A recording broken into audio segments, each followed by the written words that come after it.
സുമേഷ് എന്നാണ്. ഞാൻ തൃശ്ശൂർ കോട്ടപ്പുറത്താണ് താമസിക്കുന്നത്. എൻ്റെ അച്ഛൻ ഒരു വർക്ക്ഷോപ്പ് മെക്കാനിക്കായിരുന്നു.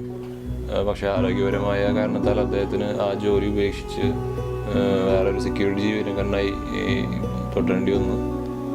എൻ്റെ അമ്മ ഒരു തയ്യൽ മെഷീൻ്റെ ഷോറൂമിലെ ജീവനക്കാരിയായിരുന്നു. തികച്ചും അതായത് ശരാശരിയിൽ താഴെയുള്ള വരുമാനമുള്ള ഒരു കുടുംബമാണ് എൻ്റെ. അതുകൊണ്ട് തന്നെ പഠിച്ച് എത്രയും വേഗം ഒരു ജോലി നേടി എൻ്റെ കുടുംബത്തെ സഹായിക്കുക എന്നായിരുന്നു എൻ്റെ ഏറ്റവും വലിയ സ്വപ്നം.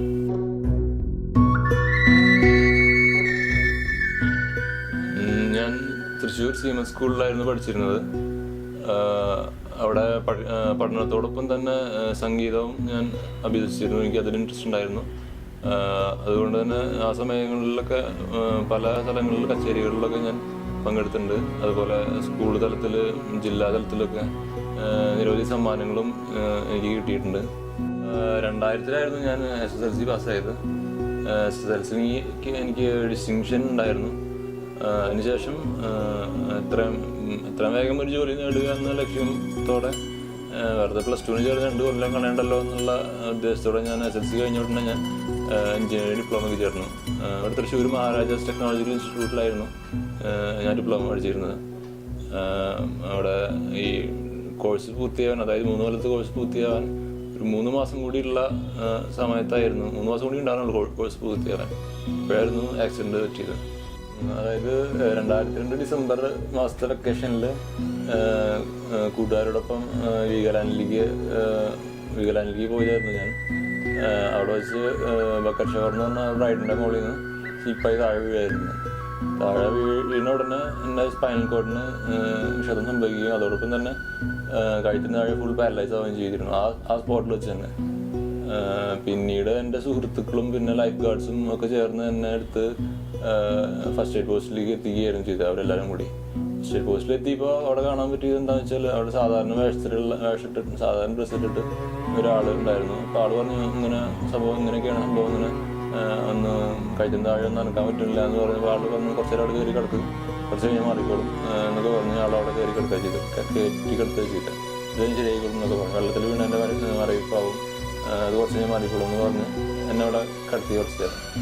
അവിടെ കിടത്തിയൊരു 1-2 മണിക്കൂർ കഴിഞ്ഞപ്പോൾ ശേഷം ആൾ പറഞ്ഞു, ഇനിയിപ്പോൾ നിങ്ങൾ കാറിലേക്ക് എടുത്ത് കൊണ്ടുപോയിക്കോളൂ, കുറച്ച് ഞാൻ ഓക്കെ ആയിക്കോളും, പേടിക്കേണ്ട ആവശ്യമൊന്നുമില്ല എന്ന് പറഞ്ഞ്. അപ്പോൾ അങ്ങനെ പറഞ്ഞതനുസരിച്ച് എൻ്റെ കൂട്ടുകാരൻ എന്നെ അവിടെ നിന്ന് എടുത്ത് കാറിലേക്ക് കൊണ്ട് അടുത്ത് വെച്ചിട്ട് കാറിലേക്ക് കൊണ്ട് കിടത്തി ഞങ്ങൾ അങ്ങനെ അവിടുന്ന് തിരിച്ച് വീട്ടിലേക്ക് പോരാൻ ഓൺ ദ വേ എനിക്ക് ഭയങ്കര ഷിവറിങ്ങും ഭയങ്കര പനിയൊക്കെ ഉണ്ടായി ഓൺ ദ വേ. അപ്പോൾ എല്ലാവർക്കും ആകെ പേടി, എന്താ സംഭവം എന്നറിയാണ്ട്. പിന്നെ അങ്ങനെ വരണ വഴിക്ക് തൃശ്ശൂർ ജൂബിലി മിഷൻ ഹോസ്പിറ്റലിലേക്ക് നേരെ എന്നെ കൊണ്ടുപോയി ചെയ്തത്. അവിടെ വെച്ച് കാഷ്വാലിറ്റിയിൽ ഡോക്ടർ കണ്ട പാടെ തന്നെ ആൾക്ക് ആദ്യമേ കണ്ടപ്പോൾ തന്നെ സംഭവം സ്പൈനൽ കോഡ് ഇഞ്ചുറി ആണ് എന്നുള്ള സംഭവം ആൾക്ക് മനസ്സിലായി. ആളത് കൺഫേം ചെയ്യാൻ വേണ്ടി എക്സ്റേ എടുക്കാൻ പറഞ്ഞു. എക്സ്റേ എടുത്തപ്പോൾ അത് ഇതാണ് സ്പൈനൽ കോഡ് ഇഞ്ചുറിയാണ് സംഭവം എന്ന് കൺഫേം ആയി. എന്നിട്ട് ആൾ അവിടുന്ന് കുറച്ചും കൂടി അഡ്വാൻസ് ട്രീറ്റ്മെൻറ്റിനായിട്ട് അവിടെ തൃശ്ശൂരിൽ തന്നെയുള്ള ഒരു മെട്രോപൊളിറ്റൻ ഹോസ്പിറ്റലിലേക്ക് എന്നെ റെഫർ ചെയ്താണ്. അപ്പോഴേക്കും എനിക്ക് കിട്ടേണ്ട ഫസ്റ്റ് എയ്ഡിൻ്റെ സമയം അതിക്രമിച്ച് കഴിഞ്ഞിരുന്നു.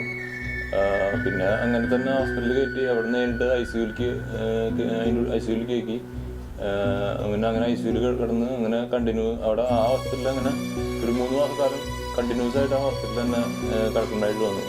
അന്ന് അഡ്മിറ്റ് ചെയ്ത് അതിനിടയിൽ വീഗലാൻഡ് അധികൃതരെ ഈ സംഭവം എൻ്റെ റിലേറ്റീവ്സും ബന്ധുക്കളും കൂടി ഈ സംഭവം അവരെ അറിയിക്കുകയും അങ്ങനെ ചിത്തിലപ്പള്ളി സാറായിട്ടൊരു കൂടിക്കാഴ്ചയ്ക്ക് ഒരു അവസരം ഉണ്ടാക്കുകയും ചെയ്തിരുന്നു. അങ്ങനെ എല്ലാവരും കൂടി അവരൊക്കെ പോയി ആളെ മീറ്റ് ചെയ്യും. അങ്ങനെ ഒരു പ്രാഥമിക തന്നെ സഹായം എന്നുള്ള നിലയ്ക്ക് 50,000 രൂപയുടെ ഒരു ചെക്ക് എന്ന് കൈമാറി. അതോടൊപ്പം തന്നെ ഭാവിയിലുള്ള ചികിത്സയുടെ പൂർണ്ണ പിന്തുണ അന്ന് വാഗ്ദാനം ചെയ്യുകയും ചെയ്തിരുന്ന ആൾ. ആക്സിഡന്റിന് ശേഷമുള്ള 2 വർഷക്കാലം കഴുത്തിന് താഴെ പൂർണ്ണമായും തളർന്ന് ആ 2 വർഷം മുഴുവൻ ബെഡിൽ തന്നെയായിരുന്നു. അതിനുശേഷം കേരളത്തിനകത്ത് പുറത്തായിട്ട് പല സ്ഥലങ്ങളിലായിട്ട് നടത്തിയ ഓരോരോ ട്രീറ്റ്മെൻറ്റിൻ്റെ ഫലമായിട്ടാണ് ഇപ്പോൾ വീൽ ചെയറിൽ ഇങ്ങനെ ഇരിക്കാവുന്ന ഒരു കണ്ടീഷനിൽ എത്തിയത്.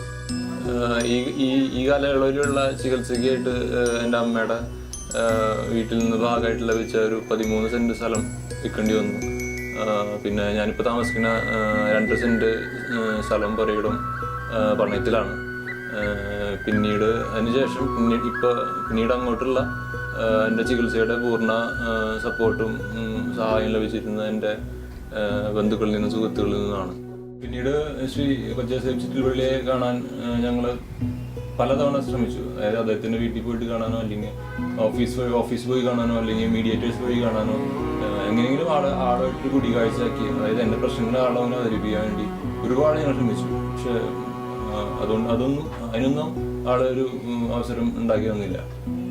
പിന്നീട് ഒരു നിവൃത്തിയില്ലാണ്ട് എൻ്റെ പ്രശ്നങ്ങൾ എങ്ങനെയെങ്കിലും ആളുടെ മുമ്പിൽ എത്തിക്കാൻ വേണ്ടി മുട്ടാത്ത വാതിലുകളില്ല, വേറൊരു വഴിയില്ലാണ്ടാണ് ഞാനും എൻ്റെ കൂട്ടുകാരും കൂടി സോഷ്യൽ മീഡിയ വഴി എൻ്റെ പ്രശ്നങ്ങൾ പൊതുജനങ്ങളുടെ മുമ്പിൽ അവതരിപ്പിച്ചു. ഇപ്പോൾ പ്രൈവറ്റായിട്ട് BCom കഴിഞ്ഞ് ഇപ്പോൾ MA പബ്ലിക് അഡ്മിനിസ്ട്രേഷൻ ചെയ്തുകൊണ്ടിരിക്കുന്നു. അതിൻ്റെ കൂടെ തന്നെ ഇപ്പോൾ കമ്പൽസറി ഡെയിലി ഫിസിയോതെറാപ്പി കമ്പൽസറി ആയിട്ട് ചെയ്യുന്നുണ്ട്. കൂടെ ആയുർവേദ ട്രീറ്റ്മെൻറ്റ് ചെയ്യുന്നുണ്ട്. മാത്രമല്ല പിന്നെ ഈ അടുത്ത് എനിക്ക് ഒരു സർജറി കഴിഞ്ഞിരുന്നു എൻ്റെ ബാക്കിൽ. അപ്പോൾ ആ സർജറിയുടെ ഭാഗമായിട്ടാണ് ഞാനിപ്പോൾ ഇങ്ങനെ കമന്ന് കിടക്കുന്നത്. മലന്ന് കിടക്കാതിരിക്കാനും പറ്റില്ല കുറച്ച് നാളത്തേക്ക്. ഇതുവരെ എന്നെ സപ്പോർട്ട് ചെയ്ത് എൻ്റെ സുഹൃത്തുക്കളും എൻ്റെ ബന്ധുക്കളും മാത്രമാണ്.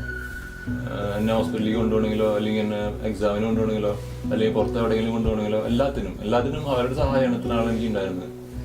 അതുകൊണ്ട് തന്നെ ഇത്ര നാളുണ്ടായതുപോലെ തന്നെ ഇനിയും അവരുടെ പൂർണ്ണ പിന്തുണ എനിക്ക് ഉണ്ടാവുമെന്ന് എനിക്ക് ഉറപ്പുണ്ട്.